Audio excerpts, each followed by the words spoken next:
नमस्कार मित्रांनो. आजपर्यंत आपण न्यूज मराठवाड्याच्या माध्यमातून भेटत होतो. आज आपण माझा कट्टा या आपल्या नव्या न्यूज चॅनलच्या निमित्तानं बोलत आहोत.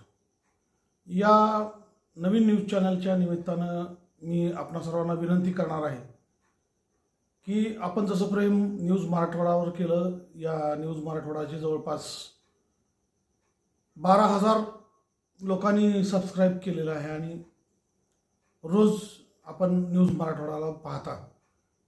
तशाच प्रकारचं अनुकरण किंवा प्रोत्साहन मला आपण या माझ्या नव्या न्यूज चॅनलला करावं, ज्याचं नाव आहे न्यूज कट्टा, माझा कट्टा. मित्रांनो, पत्रकारितेच्या वेगवेगळ्या विषयाच्या अनुषंगानं आपण नेहमी बोलत आलेलो आहोत आणि बातमीतील वास्तवता आज थोडी मागं पडली आहे किंवा या नवीन पत्रकारांकडून ती विशेषतः सोशल मीडिया आणि यूट्यूब चॅनल यांच्या संदर्भात मी बोलतो आहे. प्रिंट मीडियाच्या अनुषंगानं माझं हे मत नक्की नाही आणि जे TRP साठी काम करणारे न्यूज चॅनल्स आहेत ते न्यूज चॅनल देखील बऱ्याच वेळेला हिंदी असतील, मराठी असतील, चुकीच्या बातम्या दाखवत असतात. या चुकीच्या बातमीवर बोट ठेवण्याच्या उद्देशानं आज आपण एक पुढचे 8 मिनिट मी तुमच्याशी बोलणार आहे. आपण या माझा कट्टा या न्यूज चॅनलला सबस्क्राईब करावा आणि मला पुन्हा पुढे जाण्यासाठी प्रोत्साहन द्यावं अशी विनंती करताना, या नवा ट्रेंड जो प्रसार माध्यमामध्ये आलेला आहे त्याच्या संदर्भात मी माझे विचार तुमच्यासमोर ठेवणार आहे की नुकतंच सुरेश धस आणि प्राजक्ता माळी या दोन व्यक्तीच्या दरम्यान जे काही संवाद झाला आणि त्याच्यामुळं महाराष्ट्राच्या सगळ्या राजकारण, समाजकारण, चित्रपट सृष्टी आणि सोशल मीडिया, यूट्यूब विश्व याच्यामध्ये खळबळ उडाली. विशेषतः प्राजक्ता माळी या महिला कलाकार आहेत आणि महिला कलाकाराची एक बदनामीची सुरुवात या सुरेश धस यांच्या वक्तव्याने झाली.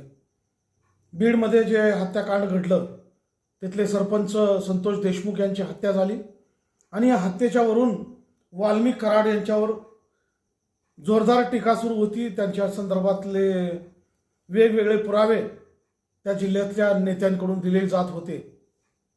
विशेषतः सुरेश धस, संदीप क्षीरसागर या दोघांनी आणि आपले प्रकाश सोळंकी या 2-3 ज्येष्ठ नेत्यांनी ज्यावेळेस विधानसभेमध्ये भाषणं केली आणि जबरदस्त आवाज उठवला, धनंजय मुंडे आणि पंकजा मुंडेकडे या लोकांची लक्ष होतं आणि वाल्मिक कराड आणि त्याचे सगळे सहकारी, जे की धनंजय मुंडेंना सहकार्य करणारे लोक आहेत, या लोकांनीच हत्याकांड घडवून आणलं अशा प्रकारचा आरोप विधानसभेमध्ये केल्यानंतर संपूर्ण महाराष्ट्रामध्ये खळबळ उडाली.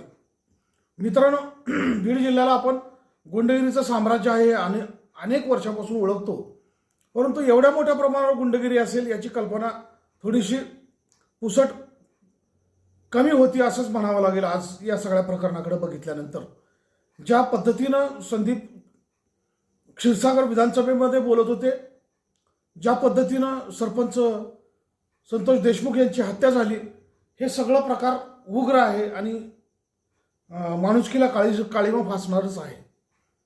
त्या निमित्तानं संतोष देशमुखांचे जे मित्र होते, ज्यांच्यासोबत ते लातूरून येत असताना केजवरून पुढं आले, त्या मित्रांनी त्याच्या बायकोला ज्यावेळेस ही सगळी कथानक सांगितलं आणि त्या बायकोनं प्रसारमाध्यमासमोर येऊन ज्या गोष्टी आज सांगितलेल्या आहेत, त्याच्यामुळं अक्षरशः या सगळ्या प्रकरणामध्ये किती क्रूरता झालेली आहे, याची परिसीमा किती पराकोटीला पोचलेली होती. तरीही पोलीस प्रशासन असेल, तिथलं प्रशासन असेल, या सगळ्या आरोपींना पाठीशीच घालत होतं की काय किंवा घालतंय की काय, असाच प्रश्न आज आमच्या मनामध्ये आहे. पत्रकार आहोत आम्ही देखील वेगवेगळ्या प्रकरणामध्ये आपली मतं मांडत असतो. काही वेळेला दाब दडपशाही करण्याची वेळ आमच्यावर देखील आलेली आहे. परंतु त्या सगळ्या प्रकरणामधून खंबीरपणे पुढे जाण्याचं सामर्थ्य लोकशाहीनं प्रसारमाध्यमाला दिलेलं आहे. त्याच्यामुळे त्या ताकदीवर आम्ही मागच्या 27, 28, 30 वर्षापासून पत्रकारिता करतो आहोत. अनेक चांगले पुढारी बघितले, गुंडगिरी करणारे पुढारी बघितले. या तुळजापूर तालुक्यामध्ये माणिकराव कपले असतील, मधुकरराव चव्हाण असतील, शिक्षण महर्षी अनुरे गुरुजी असतील, सहकार महर्षी नरेंद्र बोरगावकर साहेब असतील, शिवाजीराव पाटील बाभळगावकर साहेब असतील, या सगळ्या लोकांबरोबर आप्पासाहेब पाटील असतील, जिल्हा काँग्रेसचे प्रदीर्घ काळ अध्यक्ष राहिलेले. परंतु गुंडगिरीचं आपल्या तालुक्याला तेवढंसं लागण नव्हती. परंतु नंतरच्या काळामध्ये ती सुरू झाली आणि गुंडगिरीचा उपयोग करूनच शेका पक्षाची नगरपालिका हातातून गेली. पुढे काय घडलं हे आपल्या सगळ्याला माहिती आहे. मित्रांनो, माझं आज प्रमुख लक्ष आहे ते प्रसारमाध्यम आहे, जे की सुरेश धस आणि प्राजक्ता माळी या दोन कलाकार आणि नेत्याच्या दरम्यान झालेलं जे काही वाकयुद्ध आहे, त्याला जे काही बिभत्स स्वरूप दिलं गेलं ते मग बातम्यामधून दिलं गेलं, सोशल मीडियावरून दाखवलं गेलं आणि यूट्यूबवरून दाखवलं गेलं. या महिला कलाकारांना बदनाम करण्यासाठी ज्या पद्धतीने लोक पुढे आले, आज ज्यावेळेस सुरेश धसांनी माफी मागितल्यानंतर मात्र सगळे शांत बसले. सुरेश धसनी जी माफी मागितली त्याची चिरफाड कोणी केली नाही, त्याच्यावर टीका कोणी केली नाही. सुरेश धस यांचं चुकलं, त्यांनी प्राजक्ता माळीची नाहक बदनामी केली, अशा प्रकारचे ॲलिगेशन्स धस यांच्यावर झाले नाहीत. कारण धस पुरुष आहेत म्हणून. प्राजक्ता माळी स्त्री कलाकार असल्यामुळं स्त्रीवर एखाद्या आरोप करणं आणि त्याचं मनोरंजन घडवणं हे जसं सोशल मीडियाला, यूट्यूब चॅनल्सना सोपं गेलं, तेवढं सुरेश धस यांनी माफी मागितल्यानंतर, दिलगिरी व्यक्त केल्यानंतर, ती दिलगिरी व्यक्त करून सुरेश धसांचा कसा पराभव या प्रकरणामध्ये झालेला आहे हे मात्र कोणी दाखवलेलं नाही आणि दाखवण्याचं धाडस कोणी केलं नाही. ते दाखवल्यामुळं कोणी त्यांची बातमी पाहिलं असं या माध्यमांना वाटलं नाही. किती निष्ठुरपणा, किती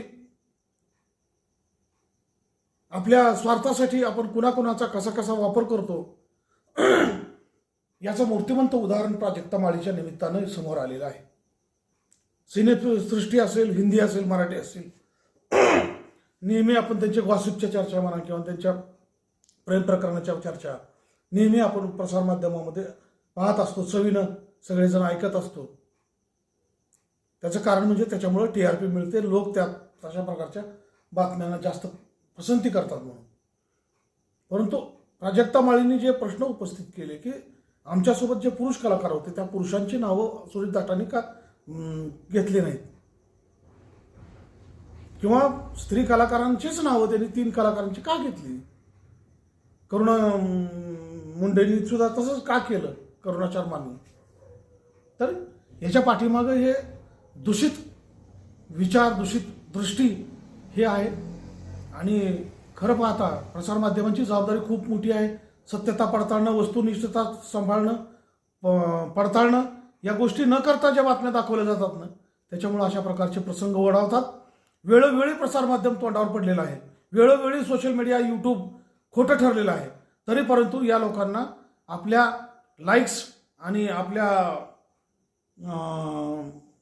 लोकप्रियतेच्या पलीकडं काही सुचत नाही. अशा प्रकारची कठोर आणि गंभीर परिस्थिती आज या सोशल मीडियाच्या निमित्तानं समोर आलेली आहे.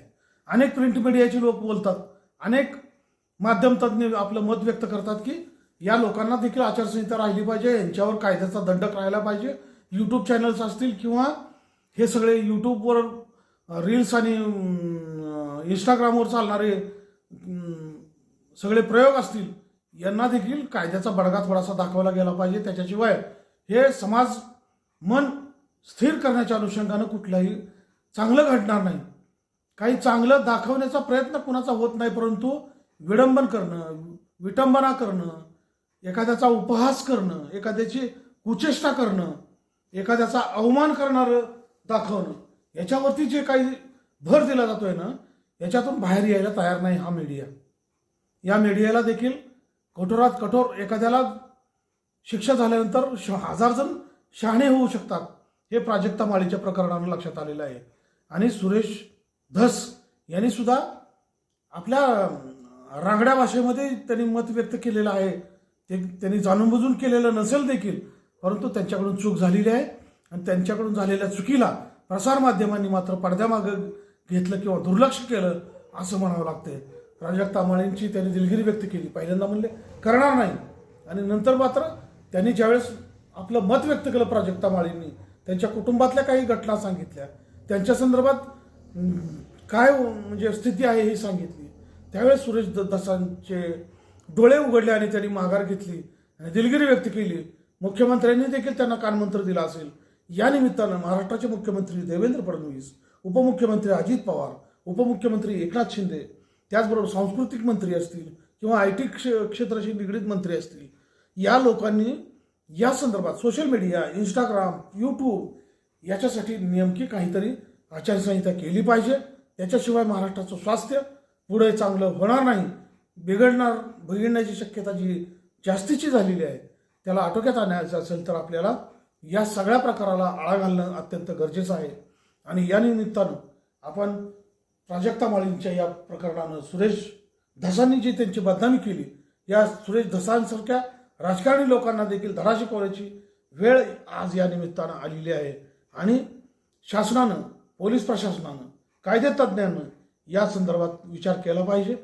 कारण महिलांच्या अनुषंगानं ज्या गोष्टी नको करणे आहे, त्याच गोष्टी का होतात याचा गांभीर्याने विचार करण्यासाठी 10 लोकांना शिक्षा झाली पाहिजे. म्हणजे पुढे चालणाऱ्याला त्याचा फटका बसू शकतो किंवा त्याला शिकवण मिळू शकते. कारण या गोष्टी वारंवार होत आहेत आणि पुन्हा पुन्हा होत असल्यामुळं या गोष्टीकडं गांभीर्यानं लक्ष देण्याची गरज निर्माण झाली आहे. नमस्कार.